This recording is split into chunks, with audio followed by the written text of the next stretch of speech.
O presidente da Xunta de Galicia, Alfonso Rueda, visitou a 18ª Feira do Viño de Monterrei, onde destacou a relevancia do sector vitivinícola como marca de identidade de Galicia e un dos sectores que máis se identifica. Rueda, que estivo acompañado pola conselleira de Medio Rural, María José Gómez, resaltou o apoio da Xunta a todo o que xira ao redor do viño, facendo mención tanto a adegueiros e viticultores como o eido do enoturismo. Subliñou así mesmo a colaboración coas denominacións de orixe, que son fundamentais, dixo, para poñer en valor os viños en cada zona.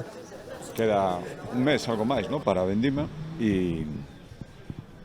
bueno, todo parece ser que as perspectivas van ser, xa o ano pasado creo que foi moi boa e este ano, pois,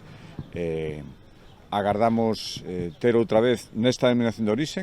e nas restantes que hai en Galicia un ano moi bo tamén. O viño en Galicia é marca de identidade, Galicia calidade, unha das sinais que máis nos identifica e, polo tanto, todo o que xira ao redor do mundo do viño, os adegueiros, os viticultores, o enoturismo que está collendo moitísima forza en Galicia, pois debemos potenciar o que estamos facendo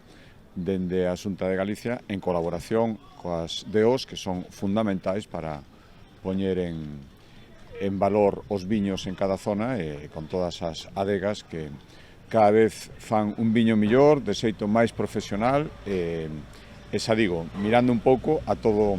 o que supón este mundo que vai máis alá do que é o propio viño, que é o fundamental. A Feira do Viño de Monterrei, que conta coa colaboración da Xunta de Galicia, reuniu desde o pasado venres a maioría de adegas desta denominación, que abrangue os municipios de Verín, Monterrei, Vilar de Bos, Ríos, Oimbra e Castrelo do Val. A produción desta denominación segue nos últimos anos un crecemento constante, superando a colleita do ano pasado por vez primeira os 7 millóns de kilos de uva.